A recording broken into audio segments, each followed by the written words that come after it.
Cina memanen organ-organ Muslim di kamp kekejaman.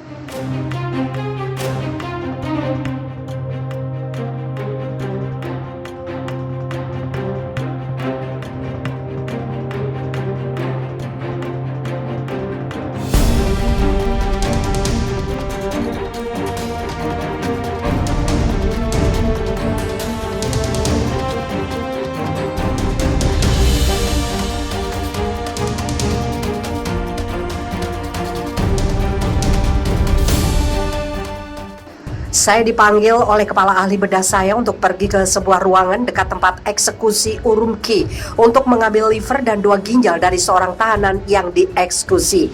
Enver Tohti, ahli bedah onkologi Uighur, mengatakan padaku, ternyata dia belum benar-benar mati karena mereka, pasukan eksekusi Cina, menembaknya di dada kanan dengan sengaja untuk membuatnya tidak sadar tanpa membunuhnya. Sehingga saya akan mempunyai waktu untuk mengambil organnya. Sebuah operasi yang ingin kepala ahli bedah dia lakukan tanpa memberi tahanan anestesi. Tohti melihat jantung pria itu masih berdetak ketika dia mengeluarkan ginjal dan hatinya.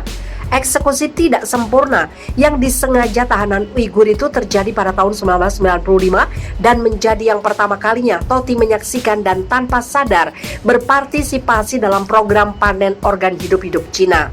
Mengatakan pada sebuah koran Inggris Raya pada tahun 2013 yang tidak sampai bertahun-tahun kemudian dia sadar menjadi bagian dari apa dan betapa luas dan sistematisnya praktek ini telah terjadi di wilayah Muslim Uighur. 3 tahun kemudian, Tohti meninggalkan Cina setelah mengungkapkan bagaimana fasilitas percobaan senjata nuklir di Xinjiang menyebabkan peningkatan tajam penyakit kanker di antara penduduk Uighur. Dan pada tahun 1998, dia membantu perusahaan media Inggris memproduksi sebuah film dokumenter tentang radiasi nuklir di wilayah itu berjudul Death of the Silk Road. Bulan lalu, Tohti mengatakan pada Radio Free Asia bahwa dia meyakini pelanggan utama organ Muslim Uighur adalah penerima transplantasi kaya Saudi. Dengan Cina secara aneh dan tidak masuk akal memasarkan bagian tubuh yang diambil secara ilegal sebagai organ halal. Meskipun faktanya tidak ada hal seperti itu dalam hukum atau praktek Islam. Ketika saya menekankan Tohti terkait klaim ini, dia mengaku tidak memiliki bukti langsung, hanya kesaksian lama yang tidak diverifikasi terkait penjualan atau marketing organ halal Cina kepada penerima organ Saudi. Dan bersikeras itu adalah sesuatu yang paling baik tidak dibicarakan sebelum itu bisa dikonfirmasi.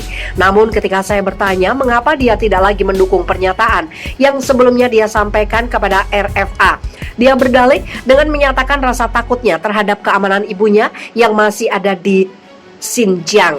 Para aktivis Uighur termasuk Arslan Hidayat, menantu laki-laki komedian Muslim Uighur yang menghilang, Adil Mijit, mengatakan bagaimana Cina mengancam para anggota keluarga mereka yang tinggal di luar negeri, terutama mereka yang secara terbuka berbicara tentang kejahatan Cina di Xinjiang. Menurut Tohti, permintaan untuk organ Uighur melebihi persediaan, dan dengan itu menjelaskan bagaimana otoritas Partai Komunis Cina di Xinjiang memberlakukan pengumpulan sampel darah dari Muslim Uighur melalui pemeriksaan kesehatan medis nasional dengan tujuan menciptakan kumpulan data pencocokan organ. Dr. Faisal Sahen, Direktur Pusat untuk Transplantasi Organ Saudi, mengatakan pada Arabian Business bahwa 410 orang Saudi telah membeli organ dalam periode 2 tahun yang mencakup tahun 2012 sampai 2014 dari pasar gelap di Cina, Mesir, dan Pakistan. Dan juga menambahkan bahwa 7.000 pasien Saudi membutuhkan transplantasi organ. Komite Kesehatan Publik dan Subkomite Hak Asasi Manusia Parlemen Eropa mengatakan ginjal yang dipanen secara ilegal masing-masing dihargai 150.000 euro atau 165.000 dolar Amerika Serikat atau setara 2 miliar rupiah. Minggu ini, anggota parlemen Inggris memperingatkan warga negaranya yang sangat membutuhkan operasi transplantasi bahwa mereka dapat secara tidak sadar memainkan peran dalam mencari keuntungan dari kekejaman terhadap para tahanan di jaringan penjara dan kamp penahanan pemerintah komunis.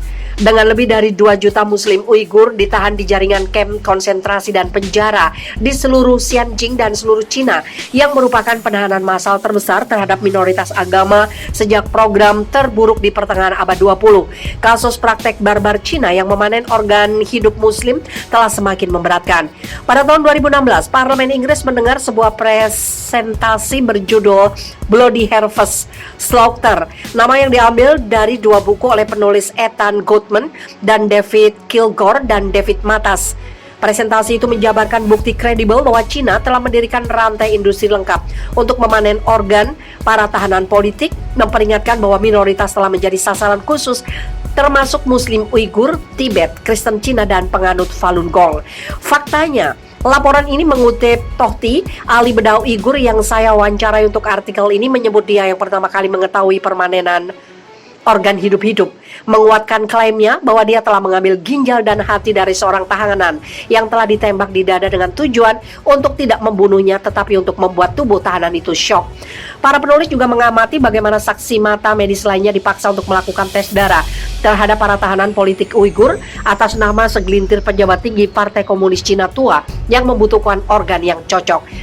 Menambahkan bahwa karena para pejabat telah melakukan perjalanan ke Urumqi secara khusus untuk operasi ini, dapat dilihat sebagai salah satu kasus dari pariwisata organ pertama.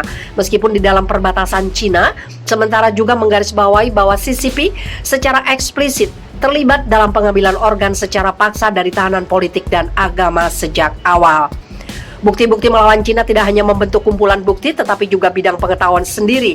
Dengan beberapa bukti diterbitkan tentang masalah itu, termasuk state organ, transplant abuse in China, the slaughter, mass killings, organ harvesting, and China's secret solution to its dissident problem 2014, Bloody Harvest 2009, The Slaughter 2014, serta puluhan artikel yang diterbitkan dalam jurnal terpercaya. Beberapa film dokumenter dan sebuah organisasi non-pemerintah yang didedikasikan untuk mengakhiri praktek permanen organ para tahanan politik Cina, Doctors Against Forced Organ Harvesting.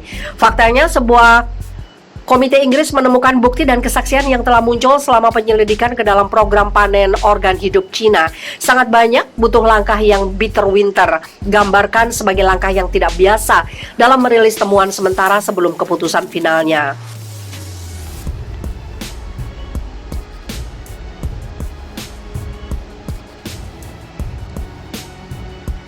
Adapun untuk klaim Cina memanen organ hidup dari Muslim Uighur yang dieksekusi dan memasarkannya dengan label halal, kemudian mendistribusikan melalui jaringan klien kaya Saudi, kita mengetahui bahwa Cina telah mengambil data biometrik hingga 2 juta Uighur yang ditahannya di kamp konsentrasi serta jutaan lainnya di Xinjiang.